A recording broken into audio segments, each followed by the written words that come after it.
Assalamualaikum warahmatullahi wabarakatuh dan selamat pagi. Kami dari Kumpulan 5 ingin membincangkan tentang hedonisme dalam golongan remaja Indonesia.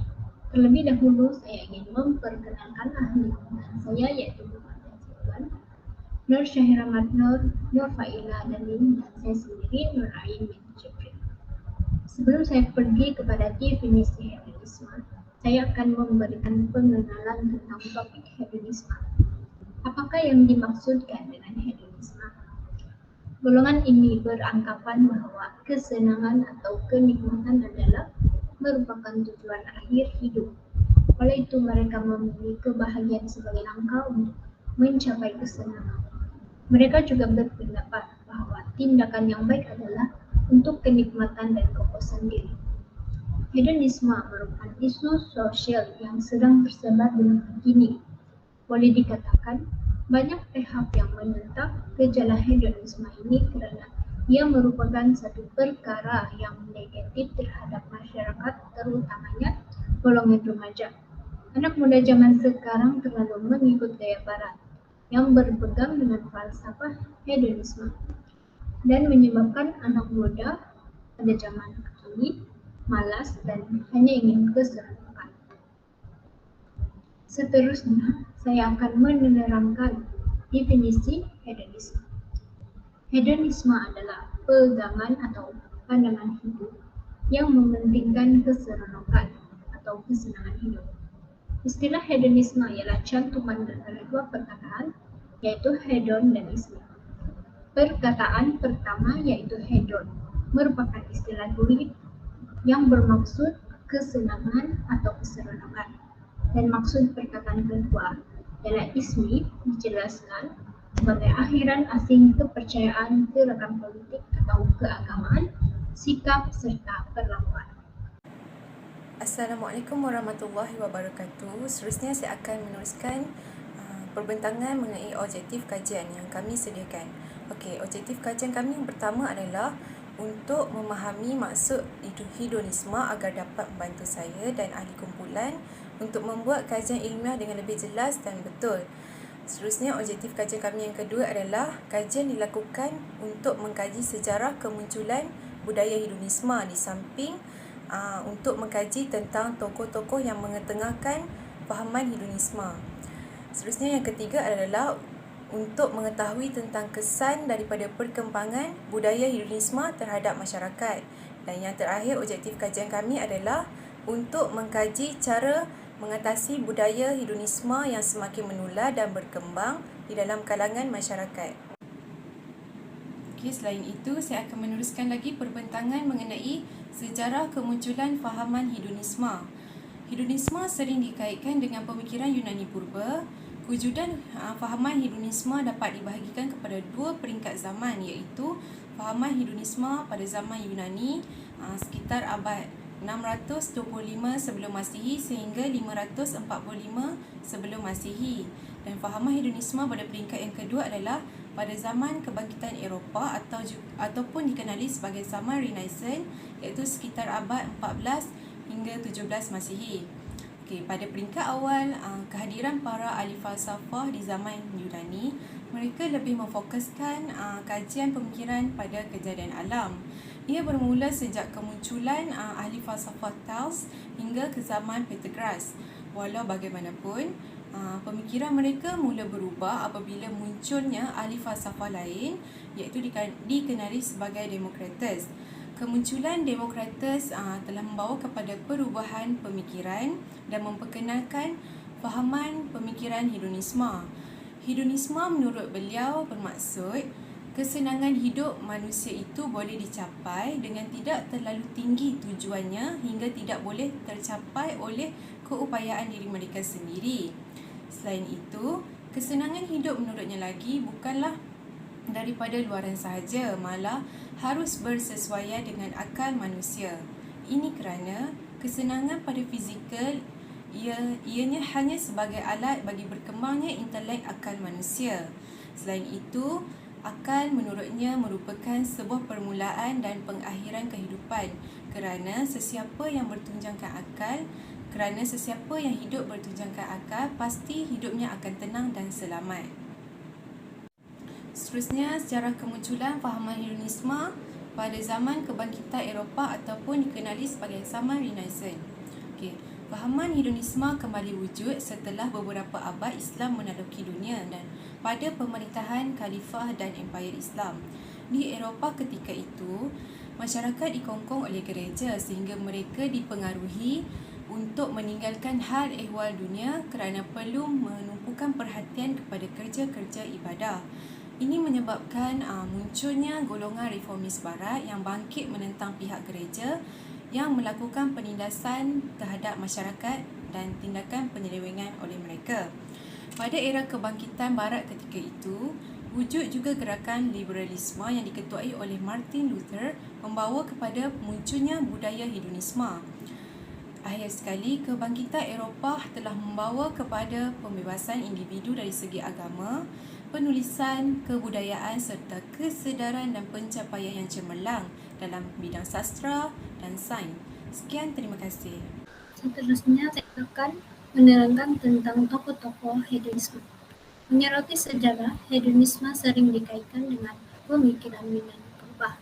Ahli-ahli falsafah Yunani ini telah membuat percobaan membuat penyelidikan mengenai konsep keseronokan dan kesengsaraan.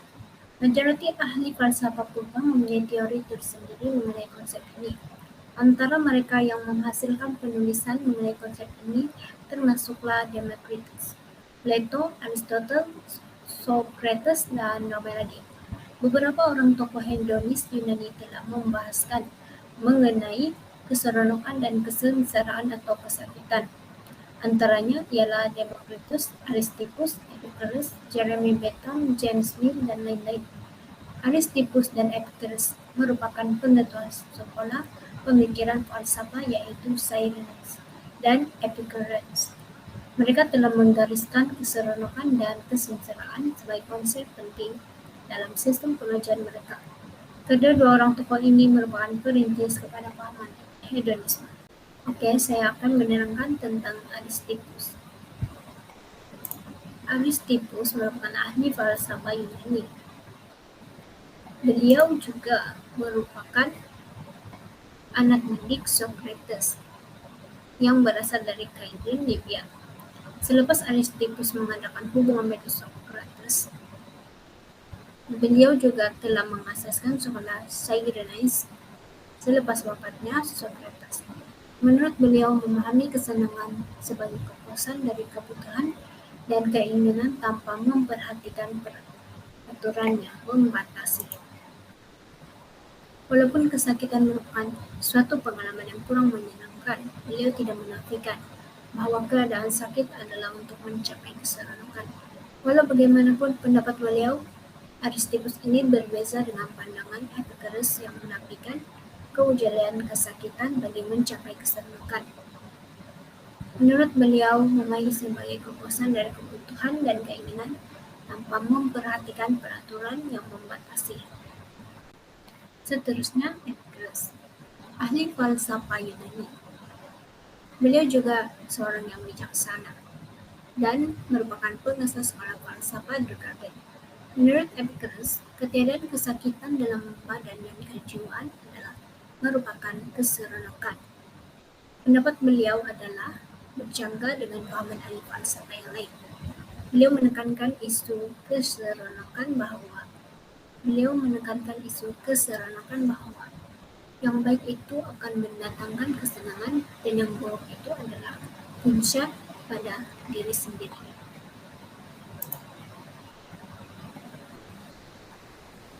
Bagi Epicurus, tingkat kesenangan baginya ialah ketenangan jiwa. Pendapat beliau juga bercanggah dengan ahli falsafah hedonis sebelum mengenai perbezaan antara keseronokan statik, keseronokan aktif atau dinamik melibatkan pencapaian sesuatu tujuan yang diingini dan keinginan sebelum yang disertai dengan kesakitan. Selain itu, menurut Epicurus, tujuan rasa sakit sebagai dorongan dan teori sakit tubuh atau mengganggu. Assalamualaikum dan salam sejahtera. Saya Nurfaila binti Dalim. saya akan menerangkan tentang implikasi endemism dari aspek individu, masyarakat dan juga negara. Seiring perubahan zaman telah membawa satu perubahan kepada kehidupan masyarakat. Dapat kita lihat bahawa budaya endemism ini telah menjadi sebati dalam kehidupan kita.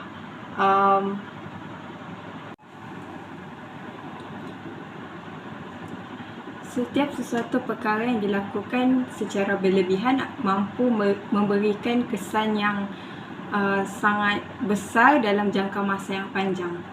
Antara implikasi budaya endemism kepada individu, masyarakat dan negara adalah dari aspek individu yang mampu mengagalkan usaha remaja tersebut untuk menjadi golongan remaja yang sempurna dari aspek jasmani, emosi, rohani dan intelek. Menurut Imam Al-Ghazali, jika hendak melihat masa depan sesebuah negara, maka lihatlah anak muda pada masa kini. Tegasnya penularan budaya endemism ini mampu membangkitkan model insan pada masa kini yang mampu bersaing sesama sendiri. Anak-anak milenium pada masa kini tidak sedar akan hal ini, kerana bagi mereka apa yang penting adalah mencari pelbagai cara bagi menghiburkan diri sendiri. Selain itu, implikasi endemism kepada individu yang mampu menjauhkan individu tersebut dari nilai-nilai agama. Semua orang mengetahui bahawa pegangan agama adalah suatu prinsip yang perlu diikuti dan perlu diselarikan dalam kehidupan. Individu yang tidak berpegang kepada pegangan agama atau fahaman agama mampu terpengaruh dengan lebih teruk lagi kepada kancah endemism ini. Seterusnya, implikasi budaya endemism kepada masyarakat.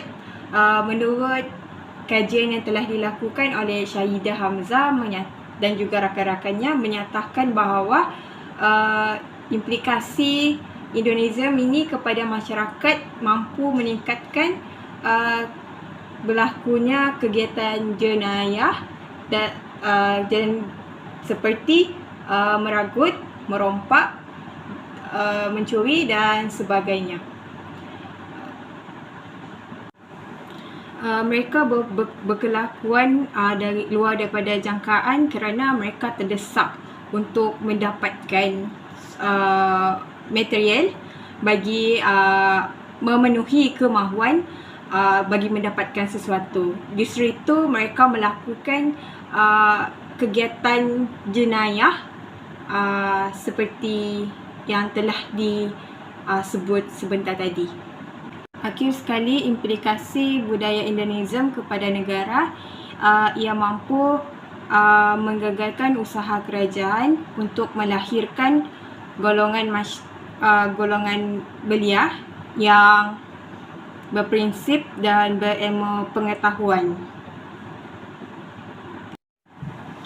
Dalam usaha kerajaan membangunkan golongan belia dan remaja akan terhalang sekiranya budaya endemism ini asyik berkecimpung dalam diri golongan kedua-dua golongan ini.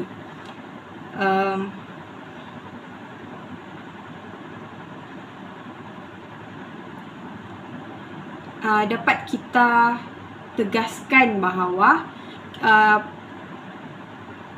budaya endemism ini perlu dijauhi kerana ia adalah racun kepada proses pembangunan dari individu, masyarakat dan juga negara.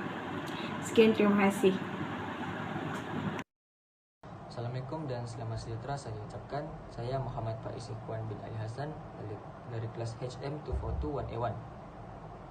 Budaya hedonisme dalam kalangan masyarakat kini amatlah mengembangkan, terutama sekali dalam kalangan remaja.